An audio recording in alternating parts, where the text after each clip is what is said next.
Bismillahirrahmanirrahim. Assalamualaikum warahmatullahi wabarakatuh. Selamat pagi, salam sejahtera untuk kita semuanya. Om Swastiastu, Namo Buddhaya, salam sehat, salam bahagia, salam kebajikan. Alhamdulillah, la haula wala quwata illa billah. Hasbunallah wa ni'mal wakil, ni'mal maula wa ni'man nasir. Penuh doa dari saya untuk ibu bapak semuanya, hadirin hadirat yang dirahmati Allah Subhanahu wa taala, semoga selalu sehat, selalu berbahagia, tidak kurang suatu apapun, dirahmati Allah Subhanahu wa taala, dijaga, dimuliakan, diselamatkan dunia dan akhirat. Amin. Hari ini saya ingin menyapa ibu bapak semuanya, selamat datang pada acara PKN, Rapat Koordinasi Rapat Kerja Nasional Bidang Kepegawaian tahun 2025. Ini acara besar pertama BKN yang bisa luring. Alhamdulillah. Terima kasih Bapak Presiden. Beliau hari ini ada kunjungan kerja ke Solo dan kami diminta terus melanjutkan acara ini. Kemudian yang kedua, efisiensi sudah mulai dibuka. Ini ekonomi mulai terus bergerak. Dan saya mengucapkan terima kasih Bapak Ketua Komisi 2, Bapak Dr. Rifki Nizami Karsayuda SHMH. Tepuk tangan untuk beliau. Juga Bapak Kepala Badan Halal, ini sahabat lama saya, Babe Haikal, terima kasih. Ini Babe Haikal mestinya ke Solo, tapi memilih hadir bersama kita karena beliau punya kenangan panjang saat masih menjadi ASN dulu. Ini tepuk tangan untuk Babe Haikal. Juga Ibu Wamen, Bu Nilo, Pak Wamen semua, ya terima kasih rekan-rekan, sahabat-sahabat para Sekjen, Sestama, saya dulu 2 tahun bergabung dengan Bapak dan Ibu ketika masih menjadi Sestama BSSN, terima kasih banyak. Rekan-rekan, sahabat-sahabat para gubernur, bupati, wali kota, terima kasih banyak.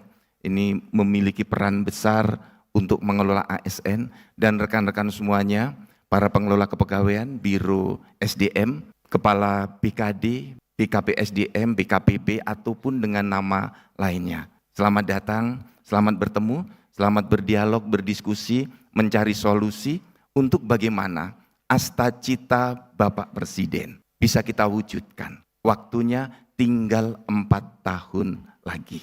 Visi misi para gubernur, bupati wali kota harus kita wujudkan. Jadi saya mengajak ibu bapak, poin yang pertama, seluruh kita semua, khususnya pengelola kepegawaian, tidak boleh lagi berfokus pada administratif. Kita harus bergerak lebih banyak ke substantif. ASN kita bertambah tahun ini, mulai dari tahun 2024 sampai tahun 2025, kira-kira bertambah 1,3 juta. Jumlah ASN kita sekarang di layar Ibu Bapak bisa melihat, kalau saya mudahkan menyebut 5,6 juta. Atau ya kalau bahasa tepatnya 5,588 juta. Ini angka yang tidak hanya sekedar kita baca sebagai sebuah angka, tapi memiliki dimensi skill, knowledge, attitude yang harus bisa mewujudkan asta-cita, mampu mewujudkan visi misi kepala daerah, dan menjaga NKRI tetap utuh. Jadi ibu bapak semuanya, saya titip betul, saya mendapatkan amanah untuk menjadi atau menjaga orkestrasi tata kelola kepegawaian, membantu Ibu Menpan, membantu Bapak Presiden dan Bapak Wakil Presiden. Mengorkestrasi agar asta-cita bisa terwujud. Ibu Bapak yang kami hormati, Bapak Ketua Komisi 2, para menteri nanti Pak Amran, Pak Saifullah, Gus Ipul, Pak Ignatius Yonan akan hadir, masih di perjalanan. Jadi apa yang harus kita lakukan sekarang? Ibu Bapak, asta-cita kita ini sudah menjadi pedoman dalam kita bergerak 5 tahun ke depan. Bagaimana kita bisa bersama-sama 5,588 ASN ini mewujudkan asta-cita. Ada 8 poin besar yang harus kita wujudkan bersama. Ini, jadi Bapak dan Ibu yang layar di depan saya kalau bisa nanti dihidupkan, ya. Bagaimana kita semua rekan-rekan menggerakkan agar ideologi Pancasila itu bisa terwujud melalui SDM kita yang sehat, cerdas, dan berdaya saing. Tentu sebagai pengelola pemerintahan ada dua hal yang harus kita perhatikan. ASN-nya dan sektor ketenagakerjaan di sektor swasta. Nah, dengan model ini maka kita harus melihat bagaimana reform yang kita lakukan. Reformasi birokrasi. Maka tadi saya di awal menyampaikan, Ibu Bapak, bahwa ketika pemerintah meniatkan, meneguhkan reformasi, itu hampir bersamaan waktunya dengan reform yang dilakukan di industri keuangan dan di industri telekomunikasi. Saya sering di berbagai forum menyampaikan ini. Reformasi birokrasi kita bergerak maju. Ya, ini harus kita akui. Yang menjadi masalah adalah apakah 8 aspek besar yang akan kita kerjakan, ini kami turunkan dari Astacita, menjadi bagian-bagian yang fungsi, tugas, peran ASN itu tebal, itu di bidang ini, 8 ini. Bagaimana mewujudkan pertumbuhan ekonomi 8%. Sangat penting agar kita, yang nomor 3 ini bisa terwujud. Nah, disinilah peran kita. Reformasi kita maju. Tapi, kalau kita bandingkan dengan industri keuangan, industri telekomunikasi, kita harus melihat kembali apa yang kita lakukan itu.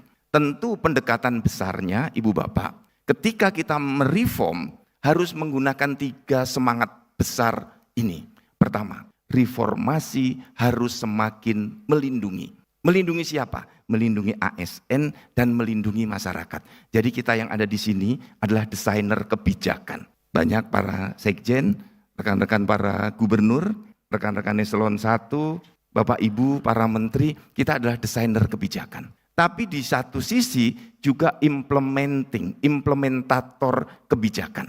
Jadi nanti kita harus bergerak ke sana. Sisi yang lain, ya ketika kita membuat regulasi, melindungi harus menjadi semakin mudah. Kalau kita dalam tata kelola kepegawaian masih sesulit era-era 20 tahun yang lalu, berarti reformasi kita gagal. Kalau tidak membuat ASN semakin bahagia, masyarakat semakin bahagia, kita harus mengurai kembali sampai di titik mana reformasi kita, reformasi birokrasi kita. Karena semangatnya ketika kita mereform, perlindungan harus semakin tebal, kemudahan harus semakin terasa, dan kalau rakyat ditanya, ASN ditanya, dia harus semakin senang, semakin bahagia. Oleh karena itu, reform yang kita pakai, arah regulasinya harus diubah dari regulasi yang represif menuju regulasi yang responsif. Jadi kami undang khusus di sini Bapak Dr. Rifki Nizami Karsayuda untuk bagaimana? Karena beliau pemikir, beliau akademisi dan bertransformasi ke dunia politik dan beliau punya kesempatan yang luas untuk mendesain regulasi dari yang represif menuju yang responsif. Tepuk tangan untuk beliau. Nah, izinkan saya rekan-rekan membandingkan reform yang dilakukan di industri keuangan dengan di industri telekomunikasi. Ada Pak Ismail, kalau saya keliru tolong dibetulkan. Kemudian reformasi kita. Saya ingin melihat bagaimana industri keuangan melakukan 4 kali reform yang itu semangat melindunginya dapat, memudahkannya dapat, membahagiakannya dapat. Di industri telekomunikasi juga sama. Coba usia saya itu 55 tahun. Waktu saya SMP, SMA, diirimi uang kakak saya lewat Wesel Pos. Pak Zainal Taliwang waktu sekolah dulu masih Wesel Pos enggak ya Pak Gubernur kita ini? Berarti kita satu usia Mas. Mungkin adik-adik yang muda-muda nggak kenal Wesel Pos itu seperti apa. Wesel Pos itu sebuah kertas warna hijau keabu-abuan, ditulisi, dikirim ya Pak Sekjen, Pak Haryomo, ini teman-teman semua, tulisi Pak Rustian, masih ingat ya? Kita kan satu usia ini. Wesel Pos warna hijau abu-abu, tulisi kepada Yudana Fakrullah, uang Rp10.000. Waktu itu, tahun 80-an saya dikirimi uang kakak saya Rp10.000. Kecil, kadang Rp15.000. Uang saku saya 1 bulan. Nah itu, saya dapat pengumuman di tata usaha, kemudian saya ambil wesel, saya cap, kemudian di kantor pos diganti dengan uang. Waktunya berapa? 10 hari, kadang 2 minggu dikirim dari Jakarta. Kemudian kakak saya memberitahunya lewat telegram. Dek, uang sudah saya transfer. Kan gitu Bapak Haikal. Tuh. Kemudian industri keuangan nggak mau lama. Bank yang saya ingat sampai di kecamatan, sampai di desa, BRI Unit Desa tumbuh.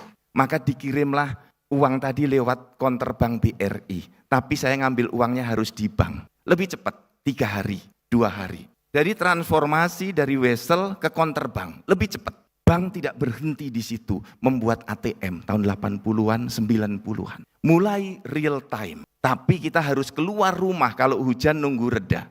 Menjadi real time dari 14 hari, 3 hari real time. Bank tidak berhenti. Industri keuangan terus mereform dirinya dengan semangat melindungi nasabah agar uang tetap terjaga, aman, tumbuh ya sebagai bagian investasi. Kemudian bank juga membuat upaya lebih mudah lagi. Jadi melindungi, memudahkan. Apa yang dibuat? Setelah ATM dibuat mobile banking. Tetap real time, tapi tidak perlu meninggalkan tempat transaksi selesai. Jadi bank melakukan reformasi dan menghasilkan transformasi. Dari sulit menjadi mudah, dari lama menjadi real time. Luar biasa. Jadi kita harus apresiasi kepada industri keuangan. Boleh tepuk tangan untuk industri keuangan untuk menyemangati kita. Nah inilah yang terus kita dorong di jajaran reformasi birokrasi. Kalau ditanya reformasi birokrasi itu sudah reform apa, transform apa, bergerak merubah apa, menghasilkan apa. Adakah yang seperti Wesel Pos SOP-nya masih 14 hari di kita? Kalau SOP layanan kita masih 14 hari, berarti kita hidup di masa sekarang tapi dengan tata cara masa lalu. Problem yang kita hadapi adalah kita tidak boleh menyelesaikan masalah saat ini dengan pendekatan-pendekatan masa lalu. Cara-cara masa lalu. Industri keuangan sudah mencontohkan kita real time. Dari 14 hari menuju real time. Nah ini yang perlu menjadi bagian dari kita. Kemudian industri telekomunikasi, komunikasi dan telekomunikasi. Saya waktu itu masih ingat ketika di rumah punya telepon rumah itu demikian hebat. Rumah kita dianggap berkelas. Tapi industri telekomunikasi tidak puas dengan telepon rumah. Kemudian berkembang. Ada telepon rumah agak sulit, keluar Mbak Mail, pager ya. Zaman itu, pager. Kemudian untuk mengembangkan lebih lanjut, telepon rumah sulit dibuat wartel. Berkembang wartel yang sangat banyak. Wartel terus meningkat, tapi masyarakat butuh mengirim data. Lahir warnet. Pertanyaannya adalah, telepon rumah, wartel, warnet sekarang di mana? Ternyata industri komunikasi dan telekomunikasi mereform itu. Merubah total. Lahirlah jaringan, lahirlah sinyal, lahirlah smartphone. Bertumbuhlah Telkom dengan seluruh jajarannya. Dari komunikasi di tempat menjadi komunikasi dimanapun. Jadi bisa bekerja everywhere. Bisa bekerja anywhere. Yang tadinya harus di kantor, harus di rumah, bisa komunikasi dimanapun. Jadi reformasi di industri komunikasi melahirkan harus di satu titik bisa menjadi bekerja di banyak titik. Dari harus work from home menjadi work from anywhere. Atau dari work from office bisa menuju work from home, work from anywhere, ataupun istilah apapun. Jadi rekan-rekan semua, untuk mewujudkan asta-cita, reformasi birokrasi kita harus kita lakukan redesign. Dari yang administratif menuju yang substantif. Jadi rekan-rekan semuanya, tentu ini membutuhkan dukungan dari kita semuanya. Kalau kita dibully orang misalnya, dicaci maki orang sebagai pejabat publik tentu itu hal yang biasa. Ketika saya belajar dari industri keuangan dan industri telekomunikasi, tahun 2019 saya mendorong karena sebagai ketua umum Korpri, saya belum tahu kalau akan ditugaskan sebagai kepala BKN. Waktu itu sebagai Dirjen Dukcapil, belajar dari industri yang 2 tadi, saya menginisiasi gerakan work from home. Itu, apa yang terjadi? Saya dibully habis-habisan. Katakan Indonesia tidak siap, ASN kita malas. Karena ternyata rekan-rekan, di balik kita, di luar kita, branding kita, ini juga perlu saya survei ke ibu bapak. Kalau saya mengatakan ASN, kira-kira yang ada di persepsi bapak dan ibu apa ya? Malas. Terus apa lagi? Ya, kaya, lambat. Ternyata persepsi kita sendiri terhadap ASN itu beda-beda. Boleh enggak? Mohon izin Ibu Bapak. Kalau saya bertanya satu kata BCA dan tolong persepsinya satu kata juga, BCA. Apa persepsi Bapak dan Ibu? Bagus, ramah, pelayanannya baik. Nah, dari 3 hasil survei, tone-nya, nada terhadap BCA semuanya positif. Persepsi terhadap ASN itu ternyata tone-nya kadang positif, kadang negatif. Nah, inilah yang dalam reformasi birokrasi saya sebagai konduktornya untuk menggerakkan para ASN, menggerakkan Ibu Bapak, kita harus berprinsip melihat 4 hal. People, product, proses, dan perception. Ini yang harus selalu kita pegang. Karena dalam pelayanan publik itu, siapapun melihat kita, itu diawali dengan perception lebih dahulu. Karena dulu waktu saya kecil, setiap kali ibu saya itu minta dibelikan pasta gigi, ibu saya nggak pernah menyebut nama merek. Tapi kalau minta, tolong mas belikan odol, pasta gigi, kita menyebutnya apa? Pepsodent. Semuanya sepakat. Kakak saya mengatakan, Dek belikan air putih, belinya apa? Aqua. Dek belikan saya sampo, belinya apa? Sunsilk. Betul itu tadi? Kalau beli batu baterai, ABC, karena perception yang tumbuh itu. Nah ini yang harus kita rubah, tentu merubahnya harus dengan reformasi birokrasi yang tepat. Baru kita bicarakan people-nya, ASN kita. Ibu Bapak mohon izin Pak Ketua, Bapak Ibu para wamen, ya, rekan-rekan para ketua lembaga, saya mohon izin. ASN kita 7% di jabatan struktural. Coba slide jumlah ASN. Kurang lebih 66% di jabatan fungsional. Selebihnya ada di jabatan pelaksana 31%. Ini harus kita gerakkan bersama. Tentu desainernya adalah yang di 7% atau 6%. Ini naik turun jumlahnya antara 6 dan 7%. Ini para desainer. Tapi satu sisi desainer juga implementator ditambah yang pejabat fungsional. Sekarang 63%. Pelaksana yang belum fungsional, belum struktural 31%, 1,7 juta pelaksana kita. Ini rekan-rekan yang ada di ruang daring bisa melihat ini, bahwa kami sekarang di BKN fokus dengan profiling ASN. Karena kami ingin betul-betul Astacita bisa terwujud dengan sumber daya yang ada ini. Sehingga nanti kalau ada seleksi pegawai, profiling kita tepat, kita butuh apa, itu harus kita lakukan agar bisa tepat sesuai kebutuhan di Astacita dan visi misi Bapak Ibu semuanya. Dengan pendekatan ini, people harus kita perbaiki secara paripurna, secara terus-menerus. Maka profiling ASN harus lengkap. Siapa yang master, siapa yang doktor, siapa yang S1, data harus semua masuk agar mobilitas talenta nanti mudah dilakukan. Jadi kami Bapak dan Ibu di BKN memudahkan pencantuman gelar pendidikan dan gelar profesi. Karena kita ingin profil ASN lengkap. Dan apa yang terjadi Ibu Bapak? Ketika saya masuk, ini kan tentu berawal dari ketika bersama-sama dengan para gubernur dulu, saya jadi PJ gubernur di Gorontalo, di Sulbar, di Sulsel, itu menghadapi keluhan, ini kawan-kawan saya para kepala BKD waktu saya di daerah, cerita, Pak nggak bisa mencantumkan gelar. Kenapa? Saya kan dulu dari Kabupaten Takalar, pindah ke Makassar, izin belajar saya dari Takalar, di Makassar karena saya telat, izin belajarnya habis masanya, tidak diperpanjang, nggak boleh dicantumkan. Ada lagi yang di kementerian lembaga ketika saya Dirjen Dukcapil, dilapori, Mas saya habis kuliah dari luar negeri mau mencantumkan gelar nggak bisa. Kenapa? Izin belajarnya dulu ternyata nggak ada. Terus nggak bisa dicantumkan doktermu? Nggak bisa. Waduh aku nggak ngerti nih caranya. Dirjen nggak tahu cara mencantumkan. Saya nggak tahu kalau akan jadi kepala BKN. Waktu itu saya langsung ketemu dengan para kepala BKD, BKP, SDM. Kalau ijazah mau dicantumkan, itu anaknya sudah lulus atau belum? Sudah. Jadi dia sedang belajar atau tidak?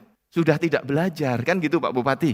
Jadi kalau sudah nggak belajar masih perlu ditanyakan izin belajarnya, tugas belajarnya atau tidak. Ya kan dia sudah selesai. Kalau begitu ya sudahlah, izin belajar untuk sementara tidak dipakai, tugas belajar tidak dipakai, cantumkan saja gelarnya. Itu. Jadi kita berikan kemudahan itu.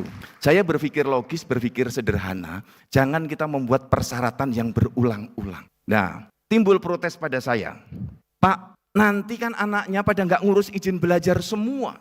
Ya, saya berpikir ke depan tugas belajar, izin belajar nggak diperlukan lagi. Sistemnya yang kita ubah. Yang tadi, melindungi, memudahkan, membahagiakan. Kira-kira kalau kita disurvei, regulasi kita ini membahagiakan tidak terhadap ASN. Jadi Bu Bapak, jadi pikiran saya itu ke depan, ya, untuk 5 tahun ke depan, 10 tahun ke depan, itu tinggal dibuat daftarnya, S1 apa yang boleh diambil, S2, S3, profesi diumumkan terbuka. Sepanjang ASN kita mengambil program studi itu cocok dengan yang ada, tinggal di checklist, diumumkan untuk mengambil magister teknik. Dibutuhkan sampai tahun 2035 300 orang. Sekarang yang sudah sekolah 270, dia masih boleh checklist di situ. Kalau masih ada dalam kotak itu tidak perlu izin. Karena dalam hukum Ibu Bapak, izin itu adalah pengecualian karena perbuatan itu dilarang. Jadi pertanyaannya, sekolah itu dilarang atau tidak? Kalau tidak larang, mengapa perlu izin? Kan kalau larangan itu begini, dilarang menambang pasir kecuali ada izin. Kan begitu. Dilarang membuka atau dilarang menggunakan narkoba, karena itu barang terlarang, kecuali ada izin. Bapak dan Ibu, kalau Bapak dan Ibu di ruangan ini pengen pipis, keluar ruangan perlu dapat izin atau tidak? Tidak, karena pipis bukan perbuatan yang dilarang. Iya, hukum administrasi kita itu seperti itu. Kemudian, makan pagi, izin Pak saya mau sarapan. Ya pada pimpinannya boleh, tapi sarapan itu bukan barang yang dilarang. Kecuali yang sedang berpuasa sesuai agama masing-masing. Jadi konteksnya seperti itu. Nah, rekan-rekan semuanya, bagaimana kita menyelesaikan ini semua? Kita harus bergerak ke yang lebih substantif. Dulu saya pernah mencoba melakukan itu semua. Belajar dari perbankan. Waktu saya di Dirjen Dukcapil, saya itu betul-betul sangat terobsesi dengan industri keuangan. Ketika bank, itu kan bisa pelayanan everywhere, anytime, dimanapun, jam berapapun, dengan mobile banking, dengan anjungan tunai mandiri. Maka waktu saya di Dirjen Dukcapil, membuat anjungan Dukcapil mandiri. Cetak dokumen dari alat itu. Nggak tahu sekarang masih ada apa enggak. Waktu saya Dirjen ada 400 alat kita bagikan ke daerah. Jadi bisa cetak di dokumen itu. Nah kalau ini bisa menjadi layanan publik terintegrasi, semua izin-izin pemerintah bisa lewat alat ini. Jadi di PTSP yang orangnya jauh nggak perlu datang ke PTSP, cetak seperti di sini. Nah standarnya tentu rekan-rekan dari Kominfo Mas Ismail yang paham betul, rekan-rekan Bappenas harus satu data. Single sign on-nya sama dan harus terintegrasi. Jadi kita harus mulai berpikir seperti itu. Ini Ibu dan Bapak, kita harus bisa belajar dari berbagai industri tadi, bisa work from anywhere, bisa bekerja 24 jam, 24/7. Kalau kita ingin mewujudkan Astacita, kita harus 24/7.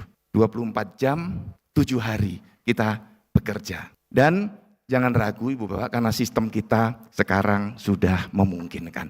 Nah di BKN juga mengkonsolidasikan dengan satu data di ASN Digital BKN. Jadi Ibu Bapak, kalau kita ingin besok mobilitas talenta jalan bagus, manajemen talenta jalan bagus titip. Ibu Bapak tidak usah membuat platform masing-masing. Tidak usah membuat aplikasi sendiri-sendiri, pakai saja ini. Kalau ada yang kurang sempurna, kita sempurnakan. Ada yang kurang bagus, kita baguskan. Jadi ini Ibu Bapak, agar kita satu data, satu sistem mobilitas talenta menjadi mudah untuk mewujudkan visi misi. Dan yang terakhir, coba kembali ke data kepegawaian. Rekan-rekan semuanya, kita punya pekerjaan besar. Bagaimana kompetensi harus kita tingkatkan? Ada PNS kita 64%, P3K kita 36%. Jadi kalau dari sisi angka, PNS 3,5 juta, P3K 1,9 juta, hampir 2 juta. Sebentar lagi akan tembus 2 juta. Ini tentu peningkatan kompetensi menjadi penting, karena jumlahnya besar. Kekuatan sebuah tim adalah terletak pada bagian yang paling lemah. Kekuatan tim terletak pada bagian yang paling lemah. Tim sepak bola, kalau satu tim rata-rata dari 11 orang, rata-rata nilainya 9, dia akan lebih kuat daripada tim yang nilainya tinggi-tinggi 10, 10, 10, tapi ada kiper yang nilainya 2. Akan lebih banyak kebobolan. Maka tim kita harus kita buat memiliki kekuatan yang merata. Dan ini tugas besar kita. Kita tahu bagaimana sistem seleksi yang kemarin, sehingga di sini peningkatan kapasitas di 3 titik, skill, knowledge, dan attitude menjadi bagian penting dari reformasi birokrasi. Dan bagian yang terakhir dari sini adalah, Ibu Bapak, Bapak Presiden berpesan berulang-ulang. Kita harus mampu tumbuh 8%, kemiskinan harus ditekan, pendapatan per kapita harus dinaikkan. Maka Ibu Bapak, saya mengorkestrasi para ASN, 5,4 juta ASN. Saya pengalaman bersama teman-teman di berbagai daerah, eselon 1, yang saya khawatir itu bukan, saya tidak terlalu khawatir kalau kita gagal mencapai target. Yang saya khawatirkan adalah kita memasang target terlalu rendah agar selalu tampak berhasil. Mohon izin rekan-rekan semua, saya ini karena suka olahraga. Saya dulu waktu kecil atlet badminton dan atlet karate. Pelatih saya sering memberi saya target push up 50 kali. Saya ingin menyenangkan pelatih saya push up 75 kali. Pelatih saya senang, coach saya senang. Bagus, targetmu tercapai dari 100% 50 kali menjadi 75 kali, 150%. Apa yang terjadi? Saya badminton kalah terus, karate kalah terus. Kenapa? Karena lawan saya targetnya tinggi, push up-nya 200 kali. Tentu spearnya lebih bagus, speednya lebih cepat, powernya lebih kuat. Saya kalah terus, maksimal saya hanya juara 3 karate provinsi. Badminton nggak pernah juara. Kenapa? Karena target saya rendah, lawan saya targetnya tinggi. Lawan-lawan saya mengatakan begini, saya dimarahin pelatih saya terus. Kok bisa? Kamu kan juara. Kalau latihan targetku 200, aku hanya kuat 150. Jadi saya hanya sampai target 75%. Tapi secara nominal dia lebih tinggi dari saya. Jadi itu rekan-rekan semuanya. Dan bagi kita semua tolong beritahu adik-adik kita, ASN muda kita, jangan melihat pada yang sudah berhasil. Reformasi birokrasi kita harus mampu sampai ke level attitude.